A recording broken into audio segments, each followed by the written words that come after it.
Halo semuanya, kenalin nama aku Alvini Riri Saptalia Salahi.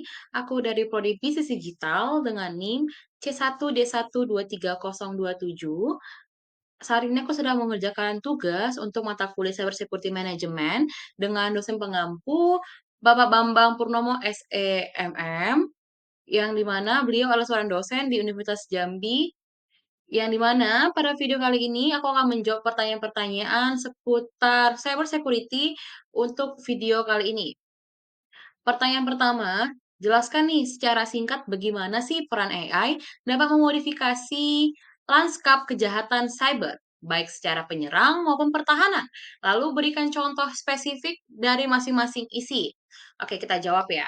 Penyerangan atau attackers, AI digunakan oleh pelaku kejahatan untuk yang pertama, membuat serangan secara otomatis seperti malware yang bisa belajar dari lingkungan target.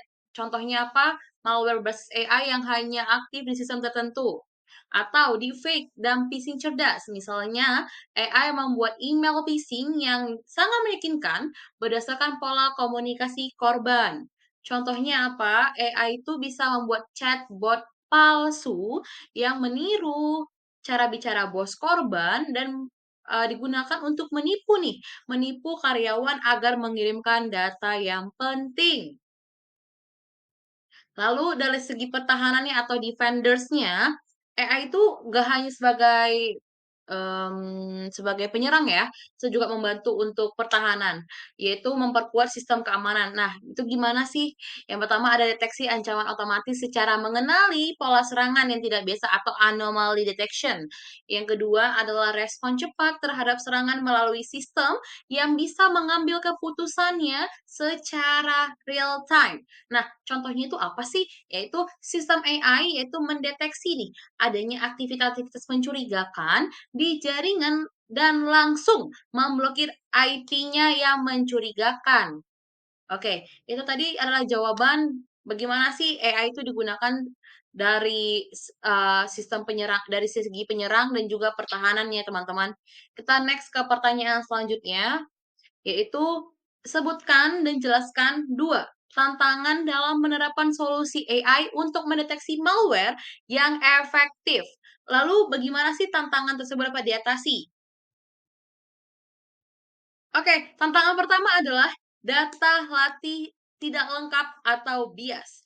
Nah, AI itu membutuhkan banyak data malware untuk belajar, tapi seringkali nih data tersedia tidak mencakup semua jenis malware.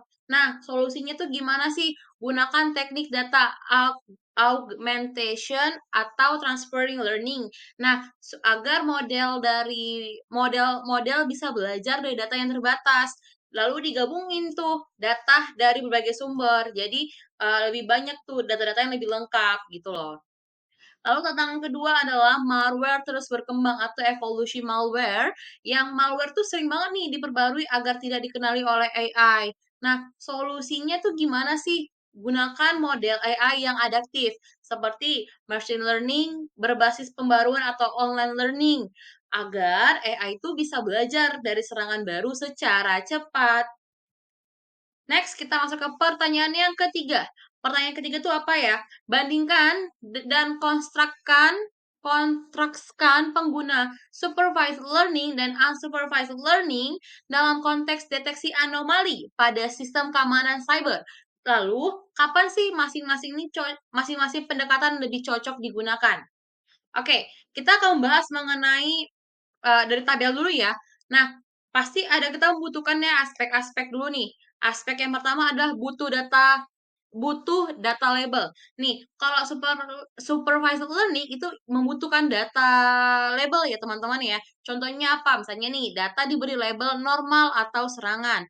Nah, tapi kalau dia unsupervised learning, dia nggak perlu tuh. Itu belajar dari pola data sendiri tuh. Unsupervised itu lebih lebih mandiri ya, teman-teman ya. Lalu kelebihan. Nah, kalau supervised learning itu dia karena sudah ada datanya, biasanya dia lebih akurat. Akurat itu adalah mendeteksi nih serangan yang sudah dikenali. Nah, kalau unsupervised learning yang di mana dia membelajar sendiri datanya, itu masih harus mendeteksi pola baru, masih harus mempelajari dulu nih pola-polanya gimana supaya bisa mendeteksi, pola baru atau ya zero day attack atau misalnya ada yang aneh-aneh, dia baru bisa mendeteksinya. Jadi dia masih bilang belum seakurat yang supervised learning gitu.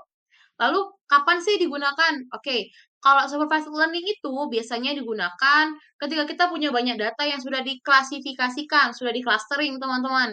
Nah, kalau unsupervised learning itu digunakan saat kita tuh tidak tahu tuh semua jenis serangan atau data baru yang terus bermunculan. Lalu contoh penggunaannya. Nah, kalau supervised learning itu digunakan dalam antivirus tradisional yang tahu jenis malware tertentu. Lalu, unsupervised learning biasanya digunakan dalam sistem yang mendeteksi aktivitas jaringan yang tidak biasa yang belum pernah terjadi sebelumnya. Next, kita masuk ke pertanyaan terakhir, pertanyaan keempat, yaitu diskusikan konsep explainable AI atau XAI dalam konteks keamanan cyber. Mengapa XAI menjadi semakin penting untuk aplikasi di dalam bidang ini? Terutama dalam pengembalian keputusan kritis terkait ancaman. Oke, kita akan jawab ya teman-teman ya. Nah, explainable AI ini apa sih? Atau XAI ini apa sih? Adalah AI yang bisa menjelaskan nih mengapa dan bagaimana ia mengambil keputusan. Lalu, mengapa sih penting dalam keamanan cyber? Yang pertama, transparansi. Nah, transparansi itu gimana sih? Penting nih bagi tim keamanan tuh supaya tahu alasan sistem mendeteksi atau suatu aktivitas tertentu dan sebagai ancaman. Lalu, kepercayaan. Nah, pengguna dan analisis itu akan lebih percaya pada sistem AI jika kebutuhan bisa dijelaskan. Lalu pengambilan keputusan. Nah, pengambilan keputusan yang kritis itu dalam satu situasi darurat, putusan tuh bisa lebih cepat lagi nih dan harus bisa dibuktikan nih dan dijelaskan. Misalnya, kenapa sistem bekerja dengan penting. Contohnya tuh gimana ya? Kalau dia ada XAI ini, jika suatu sistem memblokir akses ke server penting, XAI itu bisa menunjukkan nih bahwa ada akses yang tidak biasa dari lokasi yang mencurigakan. Oke, mungkin hari ini itu aja video penjelasan kita mengenai cyber security management. Kita menjawab 4 pertanyaan-pertanyaan penting yang seputar-seputar cyber security management ya teman-teman, mengenai, XAI, supervised learning, unsupervised learning, itu kita pelajarin dan semoga informasi yang aku berikan tadi di video ini itu bermanfaat dan dapat kita terapkan dalam hidup kita sehari-hari, teman-teman. Teman-teman harus tetap berhati-hati dalam menggunakan sosial media ataupun internet karena semakin berkembangnya zaman, semakin banyak juga kasus-kasus cyber crime yang makin berkembang. Oke, mungkin hari ini itu aja video dari aku. Sampai jumpa di video lainnya. Bye-bye.